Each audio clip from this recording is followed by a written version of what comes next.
I've always taught that we need to separate our life into categories and manage your whole life in categories. You are where you are because of you. I'm not perfect. So best does not mean the perfect version of you. Because I think perfection and balance are two illusions that are designed to help you keep chasing something that's not even attainable. Rise and shine, it's espresso time. Hey, it's Evan Carmichael, and I am not a morning person, I'm not. But when you start your day off with a routine that inspires you, like watching one of these videos, it will change your life. So let's start your day off right together. Grab your coffee, know that I believe in you, and get ready for a shot of espresso from Lisa Nichols. I wake up every morning. Espresso keep me going. I wake up every morning. So when you look at being your own rescue, what does that look like? Being your own rescue comes from so many different areas. I've always taught that we need to separate our life into categories and manage your whole life in categories. The health and wellness category. What does being your own rescue look like in health and wellness? For me, it was pretty radical. For me, it was all the way from not only getting more physically fit, but it was going to the doctor and asking for medical help.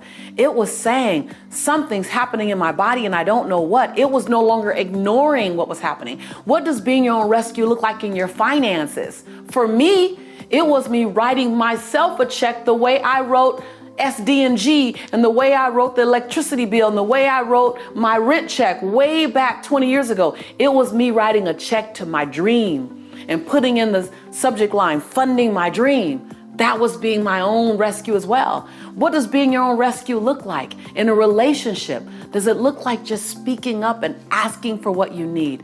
Or does it look like telling someone, I love you more often? Or thank you more often?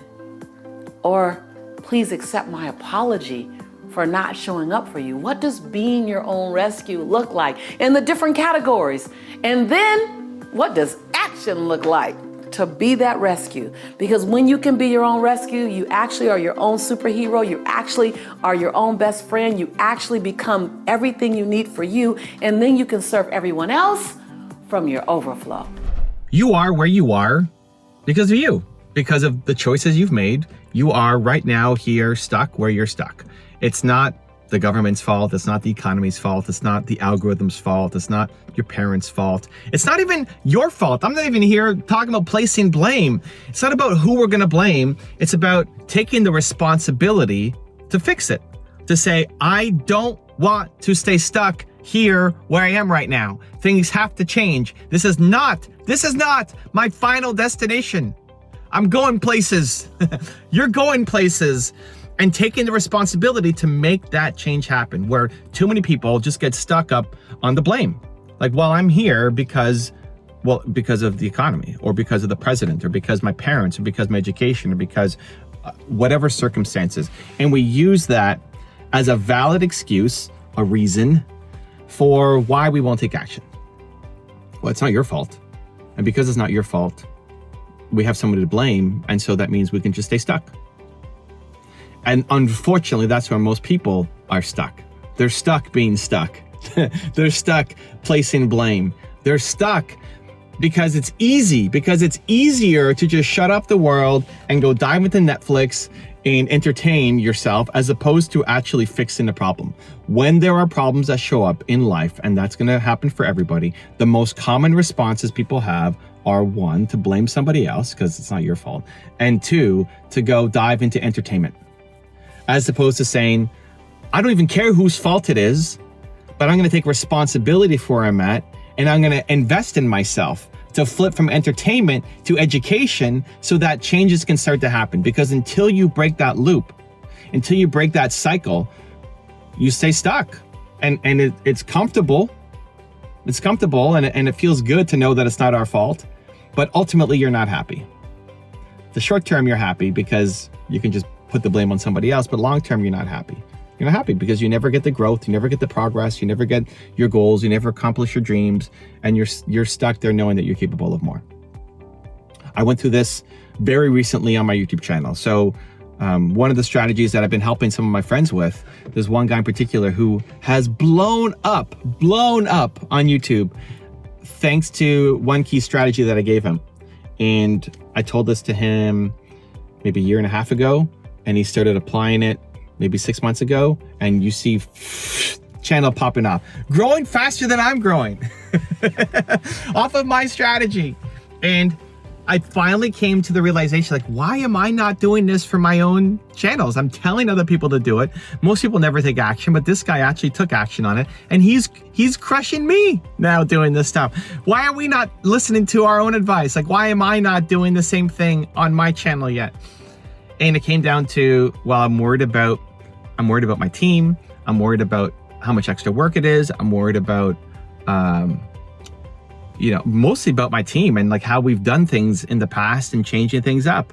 And I finally came to the realization that this has to change, because if I can't make this work, then it's my fault.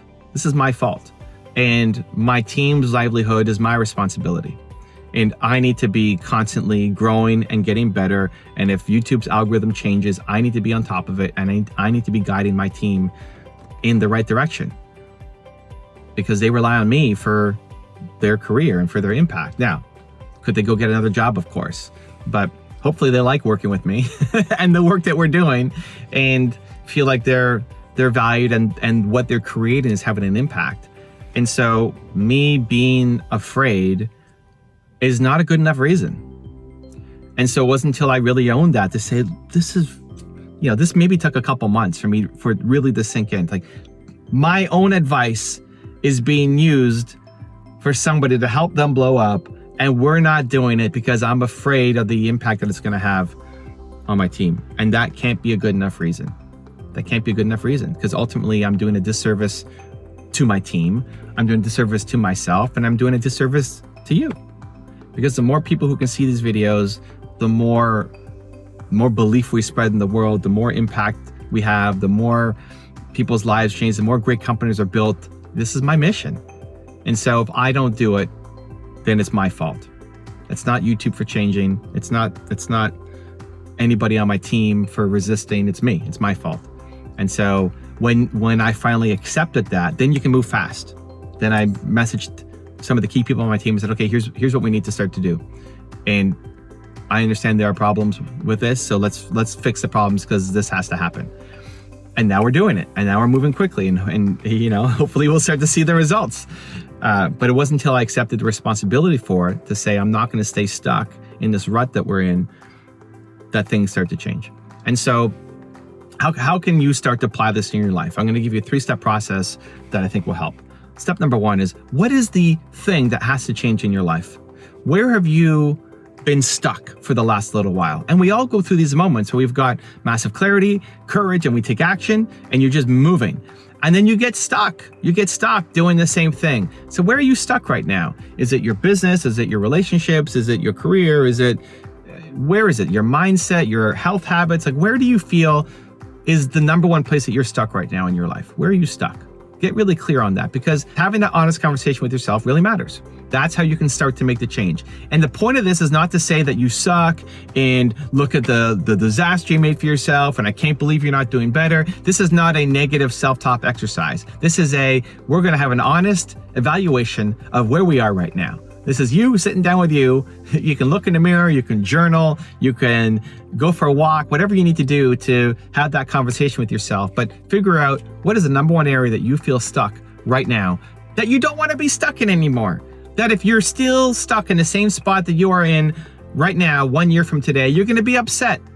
You're going to be upset that you missed an opportunity, that you've wasted another year of your life. So where is that number one area that you feel stuck right now? Get some clarity on it. Maybe it comes right away. Maybe you got to digest it, but get some clarity on that, because that's the starting point to making some changes.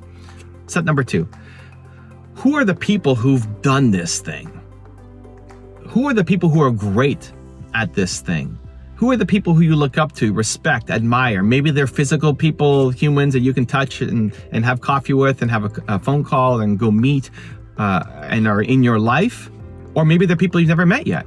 And you can learn from them on YouTube, on Instagram, on podcasts, but who are the people that are doing this thing? They're great at it. The thing that you're struggling with right now, they're world class at it. And you want to try to find some time to be around them more. You make it part of your daily ritual now to be around them more. If it's somebody who's in your circle, you're trying to have a regular call with them. That may be a daily call for a while. Maybe it's a weekly call. Maybe it's a monthly coffee, but you're trying to spend more time with them. And then you supplement with regular content. You start following the people on YouTube who make you feel more of that, who make you want to play a bigger game. You start following people on Instagram who lift you up, who make you feel the hope and possibility. With conscious intent, you're picking who you're surrounding yourself with and who you let into your life based off of goal number 1. So if goal number 1 is to have more belief in yourself, and the biggest problem you have is you don't have enough belief in yourself, great. You can definitely supplement with a lot of my content. I mean, at least that's the intent. With every video I make, I'm trying to inject more belief into people, into myself as well as other people.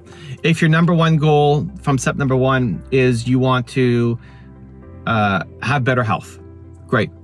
Who are the channels that you need to subscribe to make you feel, if you're watching people who are constantly living healthy, who are working out, who are doing the right diet, who are taking care of themselves, who value themselves, if you're constantly around that, they will lift you up. They will make you more healthy. Not just because of the strategies. The strategies alone aren't much. It's the environment, it's the mindset, it's the belief. By being around these people, they automatically pull you up.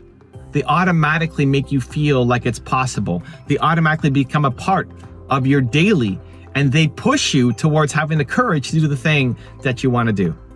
So whether it's health, whether it's belief, whether it's entrepreneurship, whether it's sales, whether it's relationship, whatever your number 1 goal is, I don't care. I'm not judging you, but you figure that out with clarity in step number 1. And step number 2 is you surround yourself with those people as much as possible, both physical humans in your life that you can touch, as well as online resources every single day, and they will shift you forward.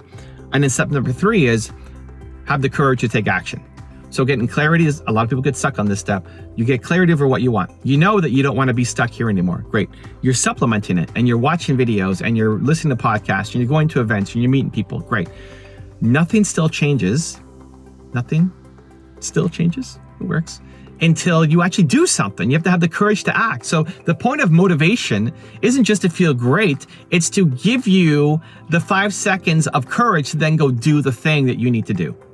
To go do the push-ups that you need to do, to then make the video that you need to make, to write the book that you need to write, to make the call that you need to make. The things that you're afraid to do that old you would never have done or badly wants to, now you're actually doing it. Now you're actually taking the steps. You can watch all these videos about running, but you don't actually get healthier until you run. Right? You will not get healthier by watching people run. You could say, my number 1 goal is I need to get healthier. I'm going to do that through running. Step number 2 is you're going to surround yourself with people who run, you're watching videos of people who run. Great. But nothing actually changes in your health until 3, you actually start to run. It's why it's so important that with all of these videos, I always say, what's your plan of action? What are you going to do? Because if you just watch the video, there's that 35% chance of you actually following through. If you just get motivated, you're probably not going to take the action. But when you create the action plan, you're way more likely to take the action. So the point of being around these people, of getting the motivation for that thing, is not just to feel rah, hey, I can do it, but it's to give you that 5 seconds of courage to then actually go take the action that you need to take. When you can follow that process, when you can, 1, get super clear on what it is that you do not want to stay stuck in anymore in your life. 2, surround yourself with the people who are living it, doing it, have higher standards than you in that thing that you want to get better at. And then 3, use that as the courage, as the momentum to then go take some kind of action in your life. That's how you get unstuck. You've taken responsibility for where you're at. You're not placing blame on anybody else anymore. It's on you to fix your life. And in 1 year from today, you can be in a totally different spot if you follow those 3 simple steps. Now I've got a special bonus clip that I think you're gonna enjoy, but before that, it's time for the question of the day. I wanna know, what was your single biggest takeaway from this video and your plan of action for the next week? When you just get inspired, you watch a video, you get motivated, amazing.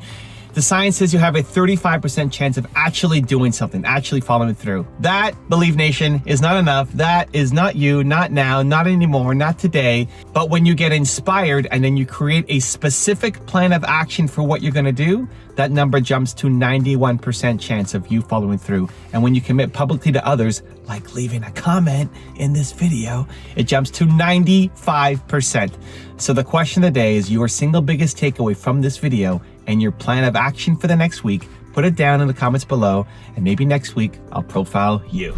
Also, if you want to have more self-confidence and self-belief, I've designed a special free training to help you do it.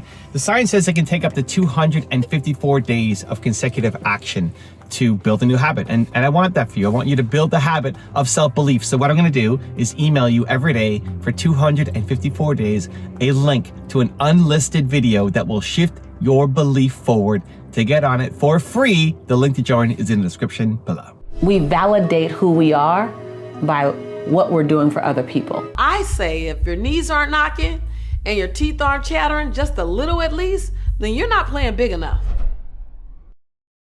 I love this question. I don't think I've ever been asked this question before. I never had an opportunity to explain it. Being the best version of you.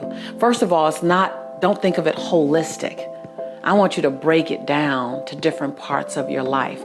Because when you are committed to being the best version of you, which in summary, it's the you that you're so incredibly proud of holistically. It's a 360 approach. It says, I'm not perfect. So best does not mean the perfect version of you. Because I think perfection and balance are two illusions that are designed to help you keep chasing something that's not even attainable. So perfect is not attainable and balance is not attainable. So it's perfectly managing my imperfection and releasing balance and having harmony, number one. But the best version of you is really saying that in each area of my life, I'm in movement. In each area of my life, I'm in evolution. In each area of my life, I'm active. I am actively participating in an upwardly mobile way in this area of my life, times every area of my life. It doesn't necessarily mean that you're always where you want to be, but it does mean that you're being responsible, you're being active, and you're being proactive. Finances, that you're looking at your numbers. Just this morning, I ran my credit score again. I want to see what's on it. I want to be actively participating in my financial growth. I looked at my savings. I looked at my life insurance. I just looked at my long-term plan. Not necessarily because I want to buy another house or I want to buy a car. I just want to be on top of it. I want to be responsible for it. And then health and wellness. Just yesterday, I was talking to Matt and going, Matt, it's time for us to do another health and wellness campaign. I don't necessarily want to do it. And it slightly to moderately scares me a bit when I'm bringing my fitness into a public conversation. But I know the responsible me, the best version of Lisa, is saying, hold me accountable. Hold me accountable to my fitness goals. Hold me accountable to my total wellness goals. And then last week, I was just sitting with someone saying, you know what? I need to go down the list of all the checkups that I've had. I need to make sure I'm not missing anything. Relationships. I just said to a girlfriend yesterday, hold me accountable. Hold me accountable to not running. I realize that I run well and I run smoothly. I run like a gazelle sometimes when it comes to relationships. It doesn't even look like I'm running because I'm so busy. So I asked someone who knows me, who knows the love that I want, who knows my sexy excuses. I need you to hold me accountable. When I say this, I want you to question it. And so while there's so much growth in every area of my life, I'm being the best version that I know to be because I'm active in every single area. I'm not saying I'm being the best or I am the best. Please don't get me wrong with that. I'm just saying to be the best version of myself. So when you look at being the best version of yourself, look at each part of your life and go, what am I actively doing? Where you feel like I'm in the game in this area. I'm not resigned and I'm not praying for it to go right. Or I'm not in resignation and in complaint about it. I'm not a victim to that relationship. I'm not a victim to my finances. I'm not a victim to the relationships in my family. I'm an active part of creating what's occurring. and it can always get better, but I'm an active part. That's being the best version of you. And waking up each morning and saying, I like me today. I got many things I can work on, but I like me today. Before you ever go out on Facebook or any other social media platform to check to see if anyone else like you, your job is to like you first, and every other like is bonus. That's stepping into the best version of you. Setting long-term goals that make your knees knock a little bit and make your teeth chatter a little bit. Those goals that you don't know exactly how you're going to get it done, but it's something that you want to get done. It stretches you, but it doesn't stress you. Your goals are supposed to stretch you, not stress you. Those things, that combination. And when you live in that capacity and you focus and you operate in that one, that's when you're living and being the best version of you. I love to go back and share some of my favorite memories with you, my fondest, and what I realized, they're actually my most moving memories. One happened over 12 years ago. I was in Toronto, Canada with Margaret, and this gentleman walked up to me, standing about 6'2", Caucasian man in his mid-40s. And he looked at me and he goes, Lisa, I have a problem with you. I said, you do? And my heart started to beat. I'm like, oh my God, someone doesn't like me. What did I say wrong in their eyes? And how is this gonna play out? And he goes, I have a problem. I really have a problem. And I said, okay, how can I help you? He said, I'm an atheist. I don't believe in God. I'm fine not believing in God. I'm comfortable. I prefer not to believe in God. I don't believe that there's a God. And I said, okay, what's your problem? He said, my problem is I love you. I love everything about you. I love the energy you come with. I love the way you speak. I love what I feel when I'm listening to you talk. He said, and you keep referring to this God as your source. And I don't believe in God. So that's my problem. And I said, sir, I'm sorry. I'm not sure where your problem lies. I said, if you don't believe in God, you have that right. If you love me, I'm excited because you can feel that I love you too. And he looked at me and he goes, so let me get this straight. This is not the part where you try to convert me or try to tell me how wrong I am, or you try to explain to me about your God so that I can begin to believe like you believe. This is not that part. You're not going to do that? And I looked up at him. I said, why would I do that? You're committed to whatever you believe in. My job is to honor your belief system. And he goes, see, you're doing that thing again that's making me love you more. That's my problem. But I know you believe in God. I said, that's not a problem. Why don't you keep believing in me and loving me?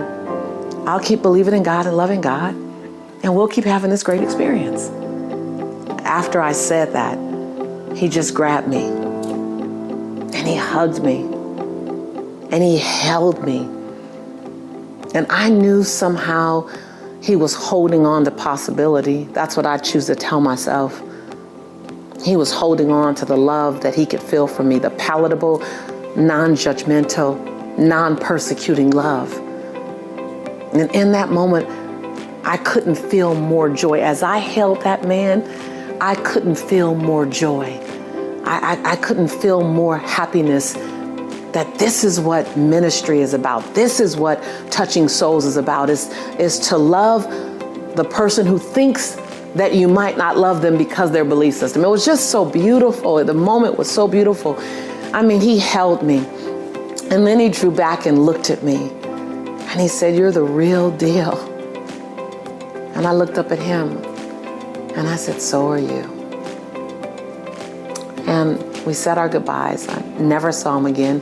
Margaret and I went up to the room, our hotel room that night, and replaying what happened, we both just started to bawl, just cry. And I said to Margaret, this is marketplace ministry disguised as a business. I'm not in the converting business. I don't need to convert anybody. You're exactly where you choose to be. but I am in the loving business. My job is to love you where you are. And that beautiful gentleman, that day, he reminded me and Margaret, I believe, what unconditional love could feel like. You know, when you want to learn how to trust your intuition more, you know, I say, and this is me and my walk and my belief system, that your intuition is your internal GPS system, your internal God placement system. It's that whisper, and sometimes it's that scream that tells you to leap or to be still. Your intuition is a combination of spirit, emotion, and logic, and it's guiding you. And so often we don't hear our intuition. Why don't we hear it? Because we're having too much chatter in our head. Like the chatter in our head, doubt, worry, judgment. Oh my God, judgment or fear of other people's perception of you. So your intuition is saying, I love to dance, I want to sing. Your intuition is saying, we can have a great time. Your intuition is saying, I want love. Your intuition is saying, gosh, let's go take that chance on that writing that book, or let's take that chance on starting that business. And then your chatter comes in. No, what if I fail? So let me explain this to you. Your mind, your brain is designed to keep you safe. It's designed, and it only has the ability to go back in time in the mental file cabinet and look at the last time you tried something like this, and it may not have been good, or it may have ended in some dangerous situations where people could judge you, and your brain is designed to protect you. That's it. Your brain is designed to protect you. It's logical. Your intuition is that spark of passion. It's that spark of desire. It's that spark of love. It's that spark of pull me forward. It's that little bit of radical. It's that lot of bit of I want to leave my fingerprint on this planet. Your brain isn't designed to have those same ideas now. Now, your intuition can kick the brain in, and the brain can start thinking of ways too, but the intuition is where it's going to start. It's in your gut. It's why when you feel something, you kind of go here. You don't go, oh, I feel so special. You don't say, I feel special here. You say, I feel it here. I feel it here. And so your job is not to turn down the doubt. Your job is to turn up the passion. It's to turn up the faith. It's to turn up the possibility. Now, still make well thought out plans. I always say the best plan is the plan made. I don't care if you have to upgrade it, you have to modify it, but if you fail to plan, then you've planned to fail. So every dream, every passion, every desire, follow it with a plan, because that's where your brain gets excited. Your brain goes, yeah, we got a plan now. Now you can believe yourself. See, you set big goals and dreams and you have desires, and then you don't achieve it, but you don't achieve it because you didn't set the plan in place. You didn't do the details, and then you stop believing you could do it. And then you do the biggest tragedy. You stop dreaming. You stop hoping. You stop stretching yourself. You stop listening to your GPS, your God placement system that says you've been put here on a divine assignment. And your assignment may change over years. Guess what? Your assignment you had 15 years ago may be very different from the assignment on your life today. Your job is to turn down the volume in your head. The volume of judgment, the volume of fear, the volume of worry, the volume of perfection. Turn down the volume in your head and turn up the volume in your intuition, in your solar plex, in that God placement system, in that heart space. Turn up the volume in that place that just says, what do I want? What? Ask yourself this tonight, today, tomorrow. What feels good to my soul? And then be still and be quiet. I believe in prayer, and I believe in meditation. And I grew up only knowing about prayer. But then I learned that prayer is asking God, or the divine, whatever you call your God. I'm not imposing my belief systems on you, but I call him God. That prayer is asking God for direction. And meditation is being still and quiet long enough to hear the answer. A lot of times we don't hear our intuitive spirit talking to us because we're not still and we're not quiet. long enough to hear it. So give yourself the gift of quiet time. And really, after you've asked the question, what brings me joy? What excites my soul? What do I want to do for the next 6 months or 6 years? What makes me feel passionate? What sets me on fire? And then be still. And then listen. But the biggest question is, will you be bold enough to act on what you hear? I ain't going nowhere. So I want to hear what happens. I want to hear what you heard. I want to hear what came up for you.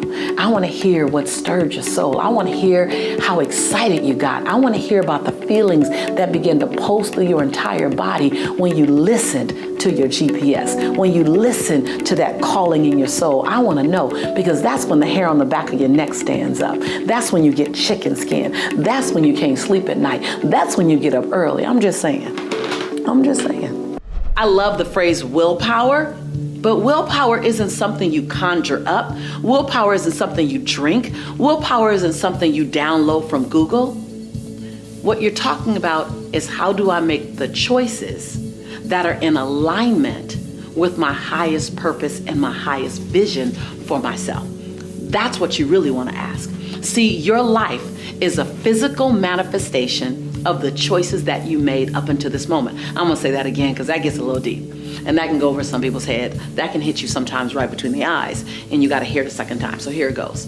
Your life right now, as it exists today, your finances, your weight, your relationships, your career, your self-esteem, your self-image, your spiritual awareness, all of that is a result of the choices that you've made up until this moment. Big and small. And just so you know, your life, the way it appears today, is not a result of a few big choices. Even though that's the thing that we look back on, we go, I shouldn't have moved out of the state. I shouldn't have got into that relationship. I shouldn't have. We look at the big things. Well, I'm here to disrupt that mindset a bit. Your life experience right now is not so much a result of your big choices, while those impact you.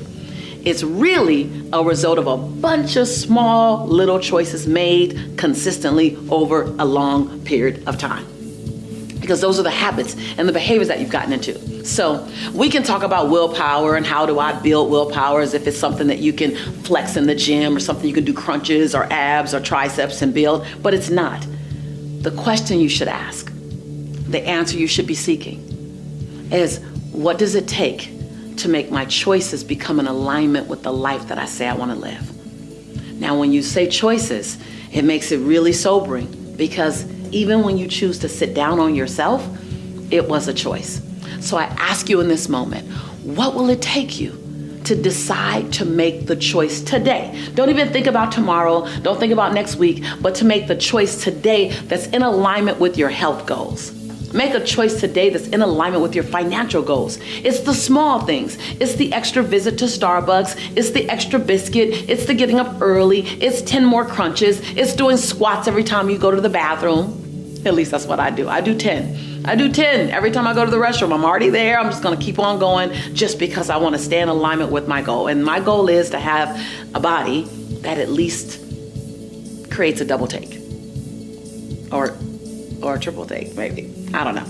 I wanted to create a body that is in alignment with my goal. I want to be able to go paintballing with my nephews and my son the way I just did recently. I want to be able to go jet skiing. So when I look at my life and my lifestyle that I want to maintain, it requires me to hike a little longer. It requires me to eat more vegetables and protein. It requires me, my choice of how I want to live requires my alignment in what I put in my body, or how I stay active in my body. So when I date, I don't do dinner dates. I'm not interested in doing dinner dates. You want to date me? Let's go on a hike. Let's go skating, ice skating, roller skating. Let's go on a walk.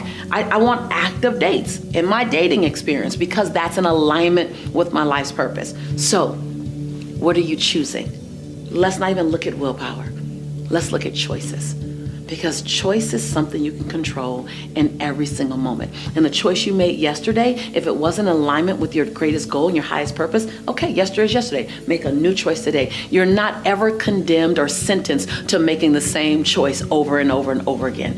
Every day, every moment, you have a new opportunity to make a new choice. So divorce yourself from the conversation, that's who I've always been. And divorce yourself from the conversation, well, Lisa, it's hard. Yeah, listen, mediocrity is crowded.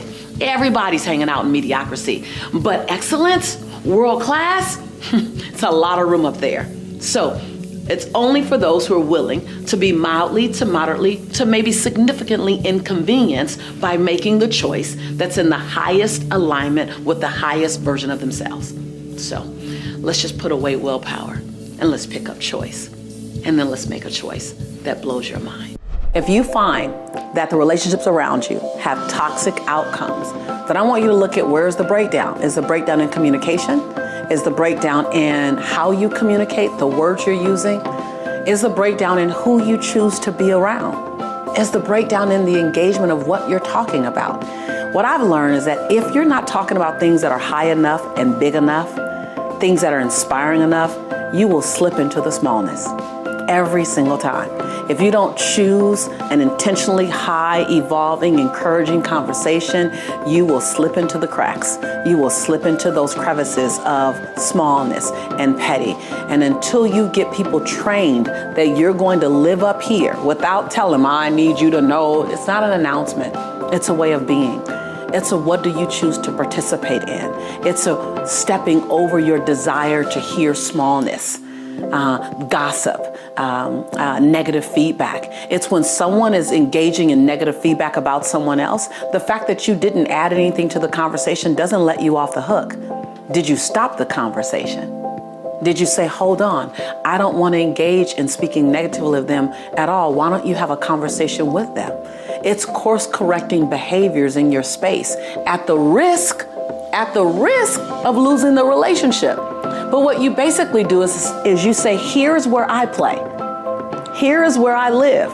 I'm not visiting this high road of integrity. I'm not visiting this high road of conscious thinking and awareness and respect and humility and honoring the dignity in people. I don't visit this place. I live here. I don't visit this place. I live here. And in a loving way, anyone that's engaging with you has two choices. They either engage with you here or they choose to engage with someone else. Now, if you find that you're going down to be in the relationship, or you're going down and you're the person taking the relationship down because you're in a moment of anger, or you're in a moment of resentment, or you're in a moment of hurt, then you're not living in your highest integrity. You just visit every now and again when you come to this channel. Uh-oh, I see my Shantae coming out right now. Shantae is my middle name. It's what I do when I start getting real edgy because I really want you to get it. So you need to make a decision on where you choose to reside. And then you don't leave your conscious neighborhood to go visit other people's neighborhood if it's not as high as yours. People will rise to the occasion, or they'll choose not to rise, and they'll pick other people to be with and hang with. And I know that sounds easier said than done, because some of the people who are playing at a lower level might be in family. It might be, and that's fine too. You can love people. It doesn't mean you have to spend tons and tons and tons of time if that time costs you something. Spend as much time as you can. Spend as much time as serves you. Spend as much time as they will allow you to spend. But never leave this place. Even if being with them causes you to allow them to be where they are, you don't have to engage in that. So the bottom line in supporting you to either recognize, are you the toxic element, or are you surrounding yourself in toxic element, is to make a commitment where you live. Where am I living? And first, own where you're currently living. Because if you own it, you might go, you know what, I do slip into that small place. Okay, own it. That's conscious awareness. That's powerful. Own it. And then go, where do I want to be? And then what's the distance between here and there? And what do I have to do to get there? What do I have to say no to? What do I have to participate in? What do I have to ask forgiveness for?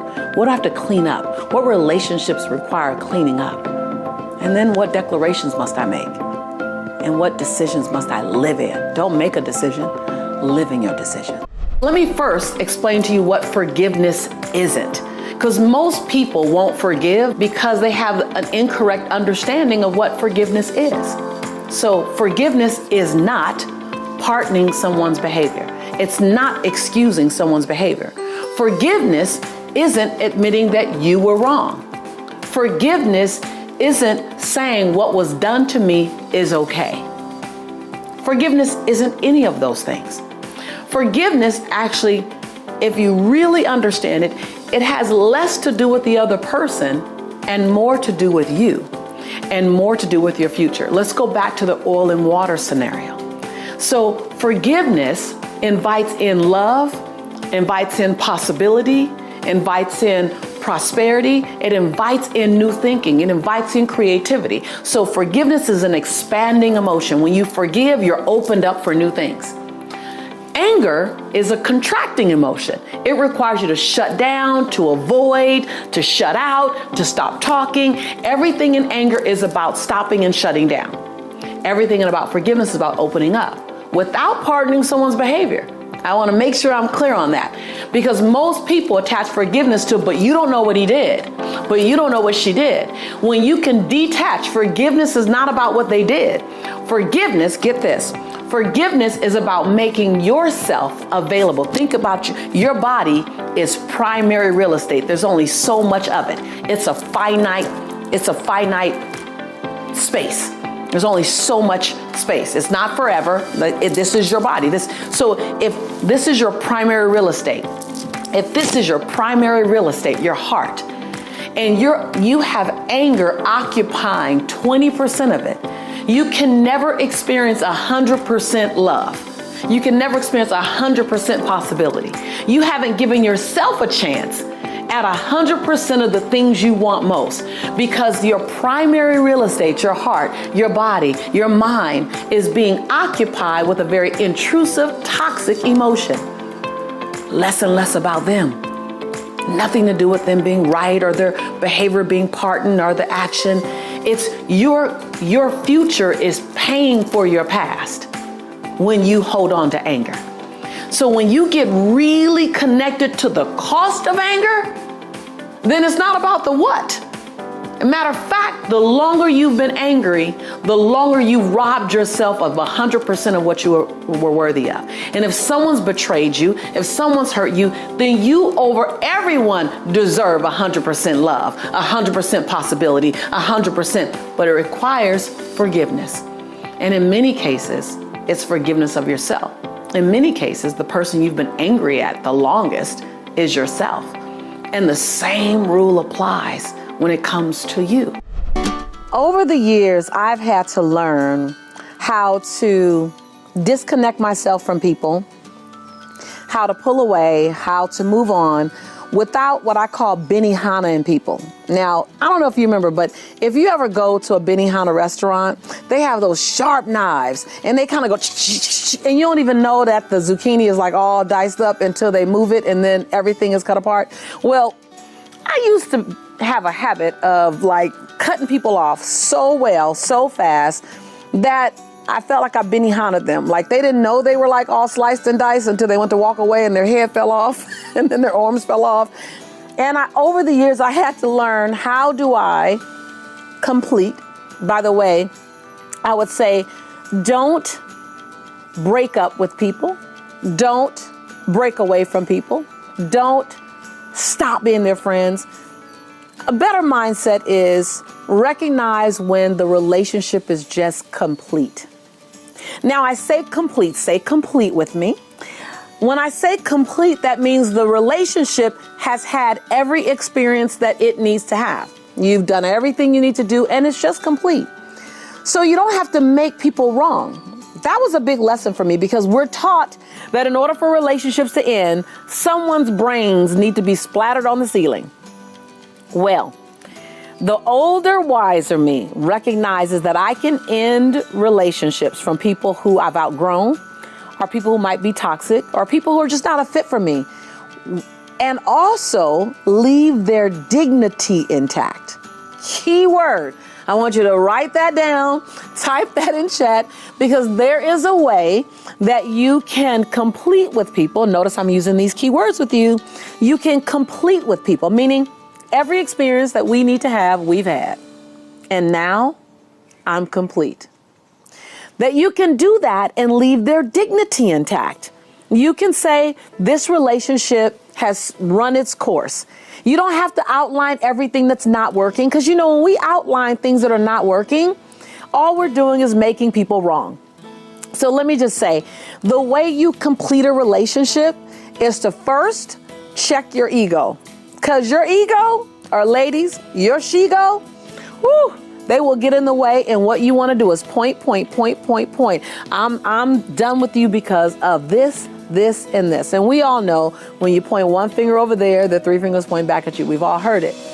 But more importantly than that is, can you give people the gift? If you're really on this journey called transformation, can you give people the gift of completing a relationship with them while leaving their dignity intact? Let me show you how, because I had to learn this one. So you want to write this down. So number one, when you go into a relationship, when you go into a conversation, number one, when you go into a conversation that needs a course correction or that you're going to complete with, you don't want to go in and say, I have to talk to you about something. Something isn't working, because you're neutral. So you go into that relationship already at zero. You're neutral. Now follow me with this. You got to really pay attention. So eliminate all distractions right now. You don't want to go into a relationship that's going to be difficult at neutral. You want to go into the relationship at plus. Okay? So you might hear some noise in the background. Don't worry about that. I'm sitting in my backyard. It's summertime. I have kids playing. It's summertime. They're free. Waterfalls are flowing. So I'm not going to bother to stop the recording so we have a perfect situation. Life ain't perfect. I'm going to keep going because you need this lesson like some people need life at times, right? So you go into a conversation at zero when you say, I need to talk to you about something. Instead, I want you to think of it this way. When you go in at zero and then you say, what's wrong? I need to talk to you. This doesn't work for me. This doesn't work for me. Every time you say this doesn't work for me, you go down one notch. -1, -2, -3, right? Most people do that. Almost everyone does that. Look, we need to talk. As soon as you say that, people are like, oh, what? And then you go on to all the things that don't work for you, right? Well, that takes them down. -1, -2, -3. You never get back up, which is why brain splatter ends up on the ceiling, because you can never get up to neutral again. You started and you took them down, and you guys couldn't get back out. Let's try this. So I want you to get a piece of paper out, and I want you to write zero and draw a line like it's a guiding line, and write zero right in the center of that line. And then write -1, -2, -3 below the line. Instead of starting with I need to talk to you about something and going into what's wrong, I want you to start every challenging conversation, and I want you to take them up, plus them. Think about it, +3 me, +3 me, +3 me, right? Which means I need to talk to you about something. First of all, what I want to tell you is what I love about you, +1. What I respect about you is +2. What I appreciate and honor you for, +3. What I realize is that I'm really complete with this relationship. There are parts of it that's not serving me anymore, and it's time for me to move on, +2. I need to love you from a distance. I just need space, +1. And I need that space to begin now, 0. Still a hard conversation, but now you've ended at 0 versus -3. Still not easy to have. I didn't say it was going to be easy. But when you +3 me, you actually add value and add energy to who I am and affirming me. Because even in the worst relationship, even in the most negative situation, you can find things to love people for, to appreciate them for, and to honor them for. And then they're the things that don't work. +3 me, and then course correct me. +3 me, and then complete with me. +3 me before you do anything else. So in any conversation with a coworker, with a child, with a loved one, with a romantic interest, with a friend, +3 me. And then let's manage what can be fixed, adjusted, or shifted in our relationship. Remember, this is not a monologue. No way, Jose. I am not interested in being the only person talking here. I want to hear from you. Your words mean everything. I think what makes this channel so unique and so delicious and so dynamic is the conversations that we have in chat around the videos, around the messages. I would love to hear from you. What conversation have you had in the past and you needed this technique? What conversation is up for you to have in the future and you are so glad that you now have this technique? Remember, +3 me, plus, then go down and course correct. Most importantly, in every conversation, remember to leave their dignity intact. That's what you owe, not them, but that's what you owe the person that you've committed to being. Every single thing you touch is impacted by your story. As an attorney, as a teacher, as an architect, there's not one line of business that you can be in that a story, and a great story, won't elevate your outcome.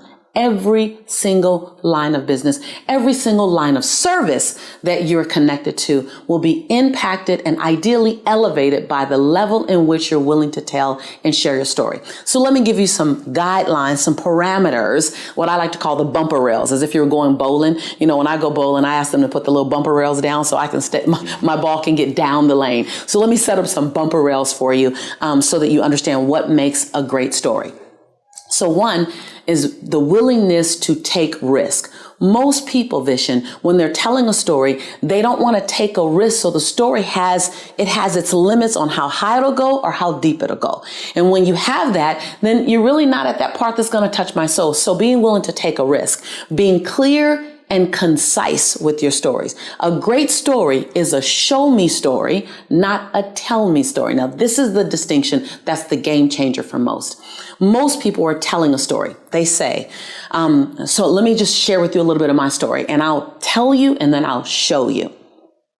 So as I was building my life, there was a time in my life that was very difficult. It was very challenging. True story. Very difficult, very challenging, very uncomfortable. I didn't have a lot of money. I didn't have a lot of hope, and things just looked dismal. At some point, I had to turn my life around. At some point, I made the decision that life had to get better. I'm telling you that. It's decent. You learn about me. Then if I were to show you that story, I would say 6 days a week, I had to eat beanies and weenies. I had to find money in the crevices and the corners of my couch so that I can get my son milk. There were times when my heart would beat fast just at what am I going to have tomorrow? At some point, I got sick and tired of my own story. Is this going to be my future?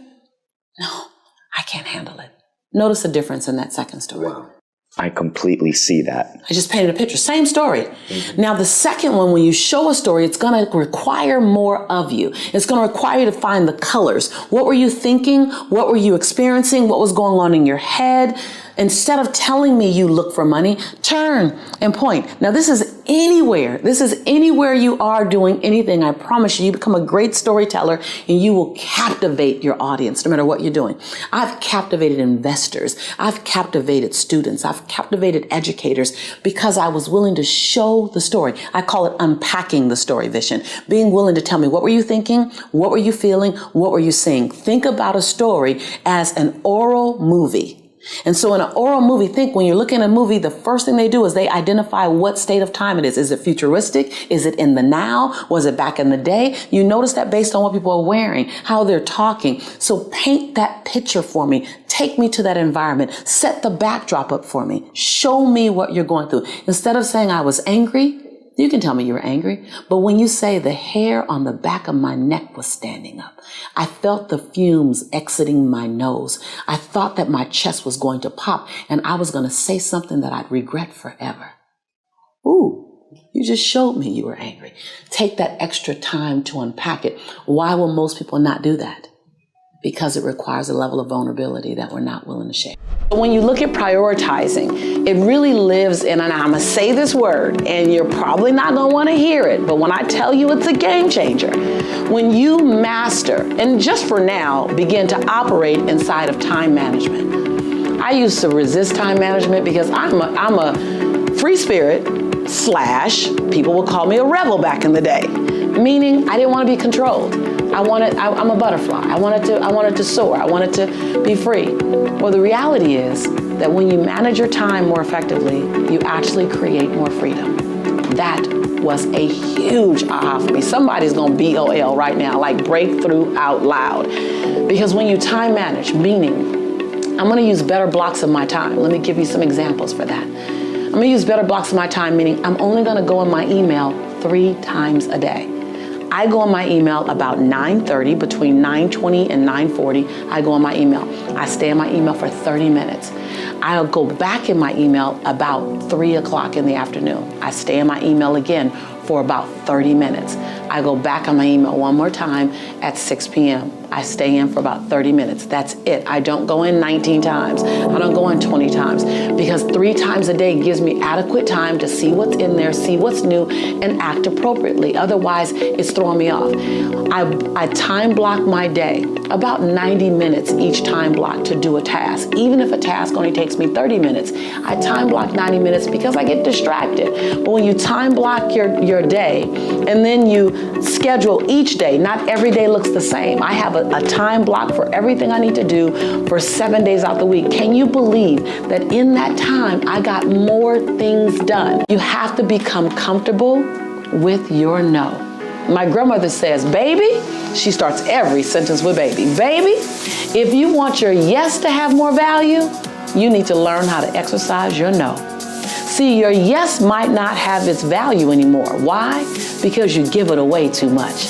You give it to too many people. You give it away too often. You're always overcommitting, and then you feel drained and frustrated, and you don't have gratitude in your heart because you're overcommitted.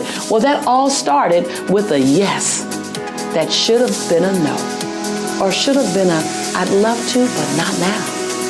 And so number 1 is more effective time management that has your agenda in it, that has your priorities in it. Right now, your agenda is covered with everyone else's task. I heard once, if you don't have your agenda, then you're going to work for somebody else's agenda. And so number 1 is your time management with your agenda. And number 2 is operating, utilizing, and being comfortable in a no. And not an attitude no, not like a stank no, like no. Not that, just a no, not now. No, I would love to, but my plate is full. I'm free in 90 days. Just don't make, no energy, just not now. Don't be surprised when everyone comes to you. You're great, you're amazing, you're brilliant. Look at you, you're on this channel, so you know you're smart. You want a better life, you want an abundant life, of course you're here. Of course everyone wants you.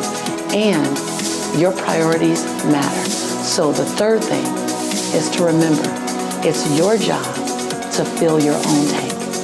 It's your job to fulfill your own dreams. It's your job to write the story that you're going to want to read. It's your job. So the responsibility of your dreams coming true does not belong to your husband, does not belong to your man, does not belong to your woman or to your children. So to wait and hope for them to one day see your dream as a priority, that's an unrealistic expectation. And actually, it's unfair. It's your priority. And what that looks like is carving out time. It looks like putting it on the agenda. It looks like declaring it out loud so that the world could hear. It looks like giving yourself a chance, 1,000 chances, and pressing reset if you happen to fall down or sit down or get distracted. So if you want to know what does it mean to keep your priorities, your dreams a priority, it starts with you. It starts right now. It starts right here. I know what it feels like to prioritize other people over my dream. I did it for years. I love being loved. I love love and I love being loved. And I used to say yes all the time just to be loved. And I realized that I was teaching the people around me how to treat me. That you teach the people around you how to treat you. So if they're treating you as if your life isn't a priority, your dreams aren't a priority, it's because you taught them how to treat you that way. I know, ouch. Lisa, dang. I know, it stings. It stings when I say it. It stings me when I say it. But the reality is, if you train them how to treat you, then you can retrain them how to treat you now. And it's not a matter of making any big announcements. It starts with just setting some healthy boundaries. It's starting with making some time management. It starts by making sure you continue to come back here and that we stay connected and that you allow me or someone else to help navigate you through the terrain called designing a better life, the one that you love, the one that you admire. And so let's start with those things because that'll make a huge difference in your life. In that year when I was really broken, I was working at LA Unified School District. I was miserable. I was miserable because I wasn't living in my dream. I was just doing a job. And then one day I said, well, what do I need to do? I need to buy my freedom. That's what I need to do. I need to buy my freedom. Well, I don't know about buying my freedom. I don't know about having money saved up. My family didn't have money saved up. My mother used to tell me, oh, this money is burning my pocket. So I know two things about money. It's hot and we can't keep it long. We'd always have 1 week where we had all the food in the refrigerator and then 1 week where the refrigerator was empty. Right? Come on. Some of you guys know about that. To this day, I spend so much money on groceries. You guys, oh my God, it's like I'm feeding like a family of 10. Because I'm so afraid of anybody ever being in my house and being hungry. Right? And so I wrote a check to myself. Jelani was 3. $110. I took it to the bank. Wells Fargo. I started a new account. The next check I wrote, $125. And just like the first check, I put in the memo line, funding my dream. I wasn't even clear what the dream was. But I knew there was something in my belly. Who in this room know you got something in your belly? There's something here. I'm not even clear about it. I don't know how clear you are, but I wasn't clear about it. But I knew there was a calling on my life greater than working for LA Unified School District. And no disrespect to LA Unified School District, it just wasn't my destiny. I wrote another check in 2 weeks, $146, funding my dream. Now I started mailing the checks in because I didn't want to see my balance. Because I didn't want to go shopping. Because you're going to repeat what you learn, right? Until you decide to not repeat what you've learned. So I mailed the check in, and then I wrote another check. And I wrote another check. And every check I wrote, I made sure it was 5% more than the first check, the previous check. I sold my Altima. I had a car note. Sold my Altima, bought a clunker, because it didn't have a car note. Now I can write a bigger check, funding my dream. I moved out of my 3-bedroom, 3-bath house and moved in, became a roommate with my friend who smoked. I put towels at the base of the door so the smoke wouldn't come through the door. I was willing to be inconvenienced, are you? Yes. I'm just saying, I'm just showing you the story the charge I just gave you. I stopped getting my hair done. That was when I started going natural. I stopped going out. I stopped going out dancing. I stopped going out to dinners. My family didn't know what was going on. They thought, oh my God, it was LA. She's on drugs, but she's not losing weight, so maybe not. I don't know what's going on. I kept writing bigger checks to myself. $900. $900. I mailed it to Wells Fargo, funding my dream. $1,100. Mailed it to Wells Fargo, funding my dream. I still wasn't clear what the dream was.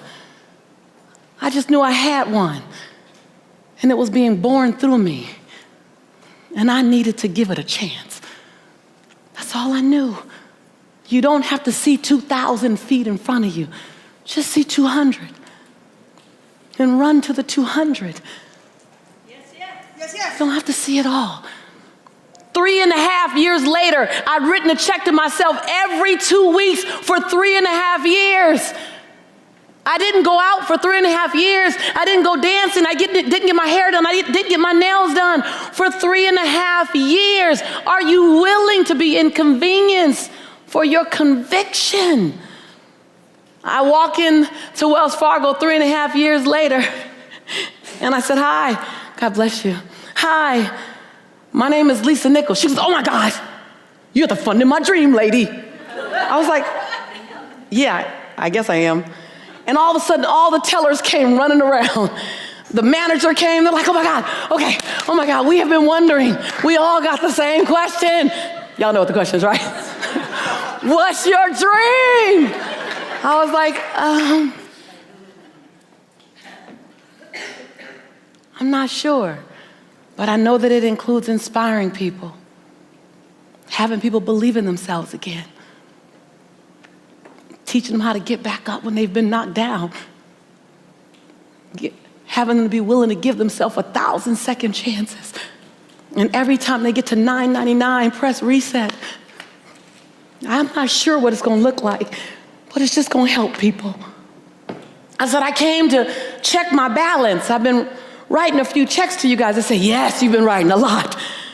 I said, I just want to check my balance. They said, you don't know your balance? I said, no, I got this really big stack of summary bank statements at home because my mama said money burns her pocket, and I don't want it to burn my pocket. I want it to pay for my freedom.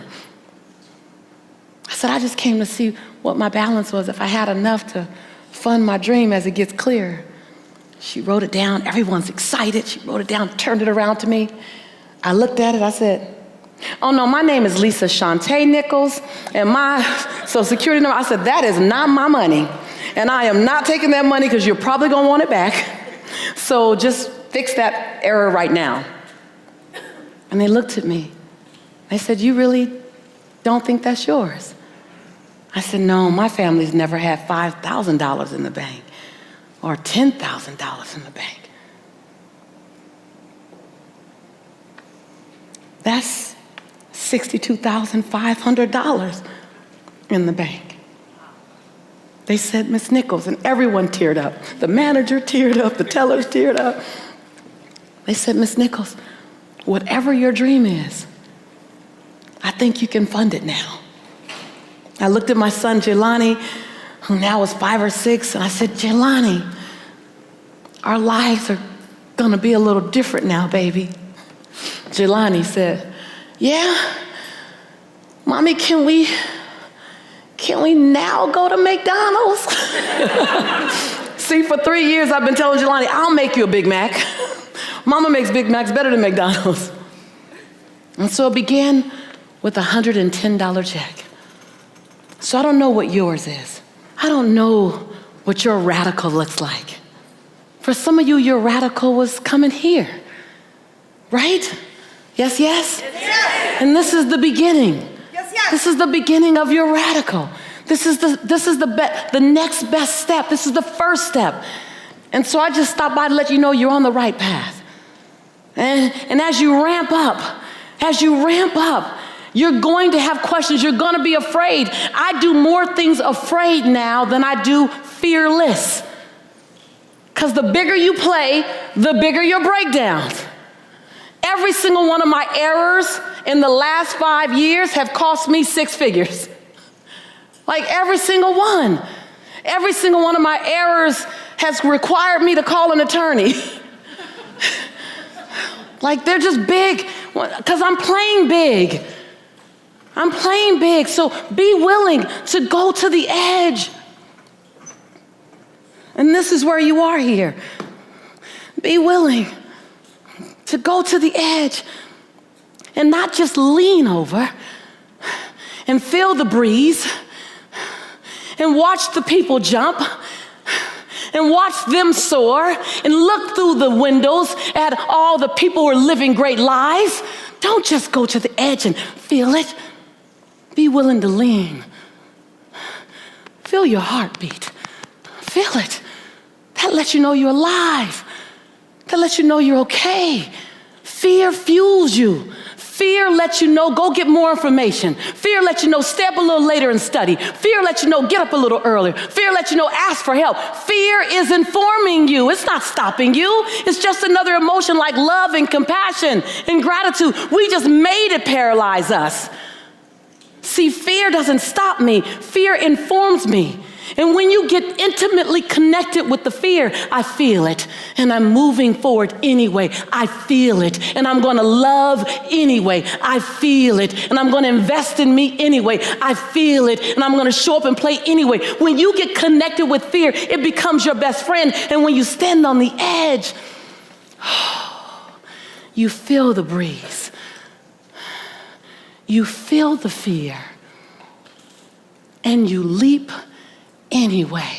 You know, so many times people look at the habits that they have, such as procrastination, and ask, why do I procrastinate? Well, I pose that question back to you. Ask yourself, what's the benefit? Because there's a benefit that you're getting out of it. So whether you believe that last minute throws you inside of an energy source, because that's what I used to think. I used to think, oh, last minute, I'm more creative. Well, the truth is you're not more creative last minute. The truth is that when you wait to the last minute, you're increasing your stress level, you're bringing down your joy, you're eliminating peace of mind. When you understand the cost, procrastination is a word, and the challenge is that procrastination is so universally accepted. It's like fear and stress.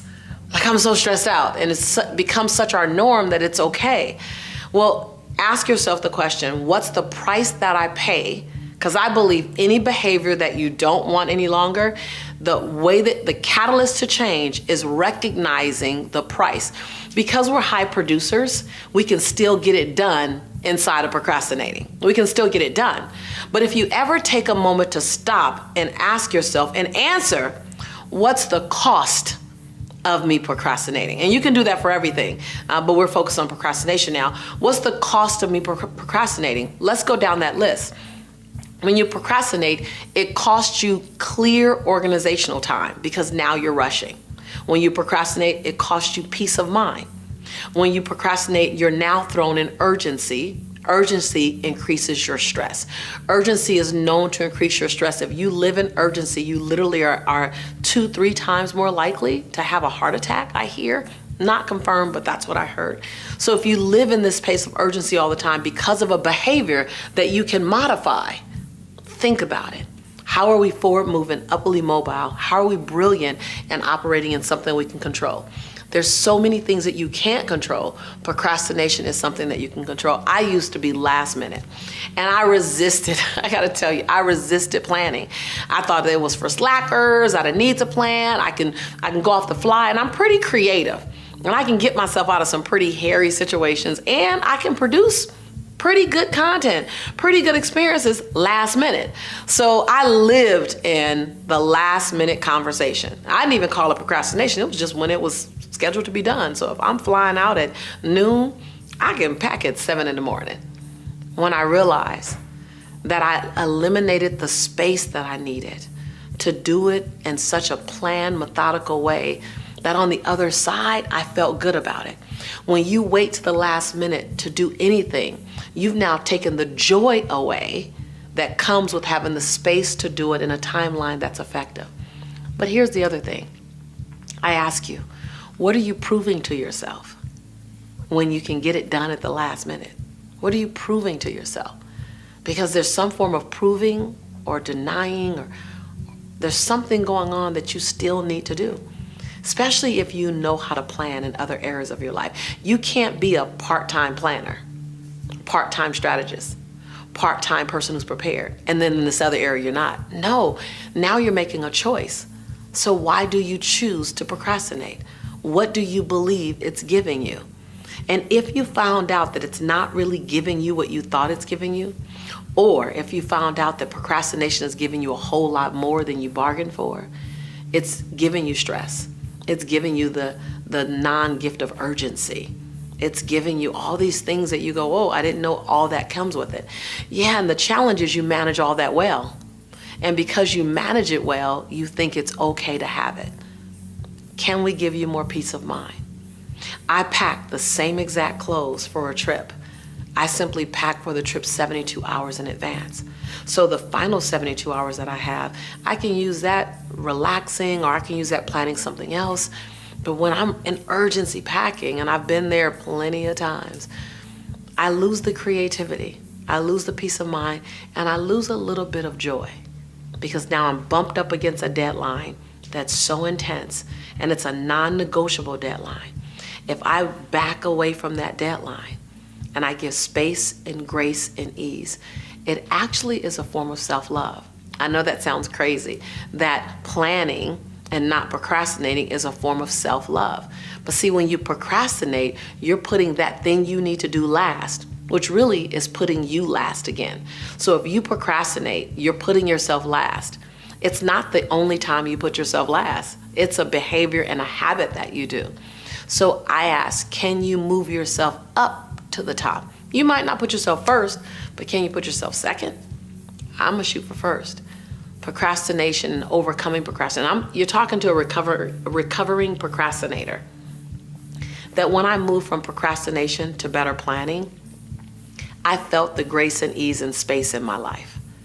I still had the same hours in the day. I just organized them differently.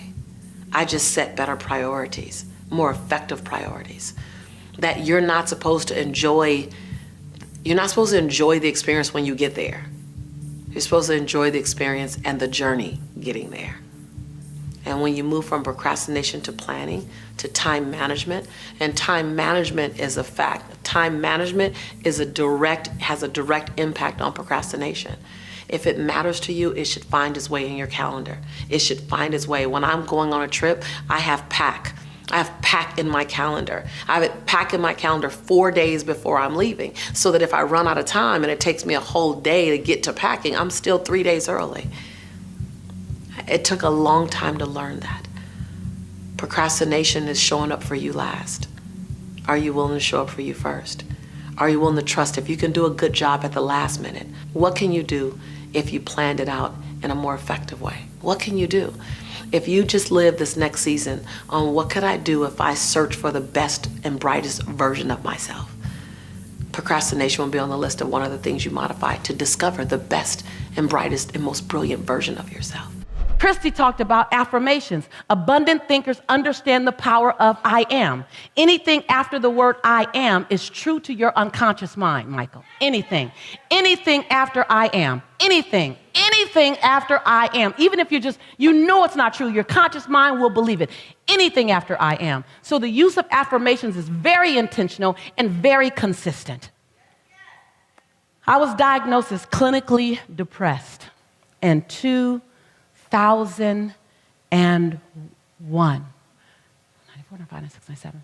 1998, I'm sorry. I was diagnosed as clinically depressed. It didn't make sense. I had been in a relationship, I was engaged to get married, and my fiance, who I did not know at the time, was bipolar. And he'd stopped taking his medicines and under the belief system that love can cure anything. And so I ended up being picked up and thrown 3 feet across the room, and I ended up being choked until I passed out. And once I got out of that relationship, I just was different. It was different. So my mom insisted that I go to the doctor. I went to the doctor, and I sat on the table, and she checked me and talked to me and came back in with a prescription. And she said, Lisa, you're clinically depressed. And I felt like I heard Charlie Brown's parents talking like, wah, wah, wah, wah, wah. Clinically depressed, at least that'll make sense in that same sentence. And she handed me a prescription, and I read the prescription. It had my name on it, and it said Prozac. And I thought, that don't make sense. Lisa Nichols, that don't make sense. And I said, do you mean I'm sad? She said, very, very sad. I said, can I try something? And I'm not recommending you guys, if you're on medication, you stop taking your meds, please don't do that. I asked my doctor, she agreed. I said, do you mind if I try something before I take this? She goes, yes, but I need to see you back in 30 days. If you're in the same condition, I need us to try this medicine. I said, okay, I could do that. So I went home, and every day I got in the mirror and I drilled I am every day, because I realized I had forgotten who I was. I just forgot. And it was okay to forget. I just forgot. So every day for 25 minutes, I just went over the I ams. Every day, I am. And then I paralleled that with I forgive you for. Then I paralleled that with I commit to you, Lisa, every single day. I went back in 30 days, and I'm talking to her, and I'm on fire. She's just looking at me. And I'm just talking. She twisted her head again. And I'm just talking. She says, wait, I got to stop you. I said, what? She goes, what are you taking? And can I have some? I was like, I'm taking some of me. And so the power of I am can pull you through the darkest moment, the power of I am. If you want another awesome video in our Black Excellence series, check out the video right there next to me. I think you'll enjoy it. Continue to believe, and I'll see you there.